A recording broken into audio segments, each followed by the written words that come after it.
अखिलेश यादव ने खुद को सूत्र कहा है, वहीं उन्होंने मायावती ने कहा कि आपको व्यक्तिगत काम को याद करना चाहिए। इस पे आपकी क्या राय है? मैं बस ये कहना चाहता हूँ कि दोनों नेताओं ने जो कहा वो उनके व्यक्तिगत राय हैं। एक बात तो सत्य है कि भारतीय जनता पार्टी और आरएसएस के लोग आज भी दलित पिछड़े आदिवासियों को इंसान समझने के लिए तैयार नहीं हैं। आज भी वो उनकी पार्टियों में भी जो दलित पिछड़े आदिवासी अल्पसंख्यक वर्ग के लोग हैं उनको जातिगत टिप्पणी करके अपमानित करते हैं। इसके लिए बीजेपी को सोचना चाहिए और मैं इस बात का समर्थन करता हूं कि रामचरितमानस में जो भी शूद्रों को, महिलाओं को अपमानित करने जो जैसी टिप्पणियां हैं उनको अब उससे वहां से निकालने का समय आ गया है। देखिए, मैं फिर कह रहा हूं कि किसी भी समाज, किसी भी वर्ग को अगर अपमानित करने वाली बात कहीं भी लिखी गई है तो उसको अब हटाने का समय आ गया, क्योंकि सभी समाज में जागरूकता पैदा हो गई है। कोई भी अपमान नहीं सहना चाहता। वहीं मैं ये भी बता देता हूं कि हमारा सबसे बड़ा धर्म ग्रंथ वो भारतीय संविधान है और संविधान के हिसाब से सभी लोगों को सम्मान और अवसर के साथ, स्वाभिमान के साथ जीने का अधिकार है। ये सरकार उसको छीनने का काम बंद करे।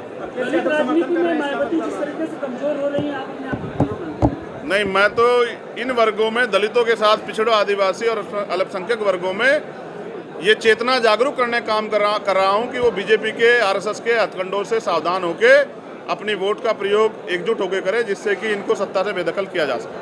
अगर आपको खून की जरूरत हो तो ज्यादा लोग देने के लिए तैयार हो जाते हैं, लेकिन वोट के नाम पे लोग पीछे हट जाते हैं, क्या वजह है? ये बड़ी अच्छी बात की, जो लोग खून दे रहे हैं आज वो कल वोट भी देंगे, आप चिंता मत करो।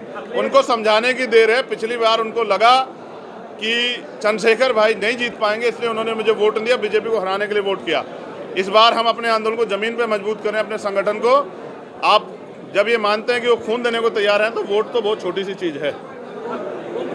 की राजनीति क्या लगती है? दलित है? मैं किसी को क्यों बताने लगा? मैं कोई पत्रकार थोड़ा हूँ किसी को डिफाइन करूँ।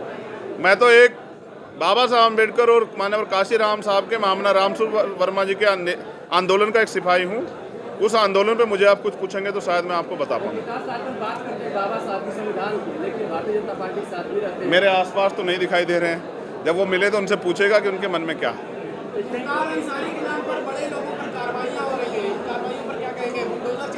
देखिए, बीजेपी सरकार ने उत्तर प्रदेश में कोई ऐसा काम नहीं किया जिसके दम पे वो लोगों के बीच जाके वोट मांग पाए। अभी नड्डा जी की और खुद मुख्यमंत्री उस सभा में थे, आपने देखा लोग नहीं थे।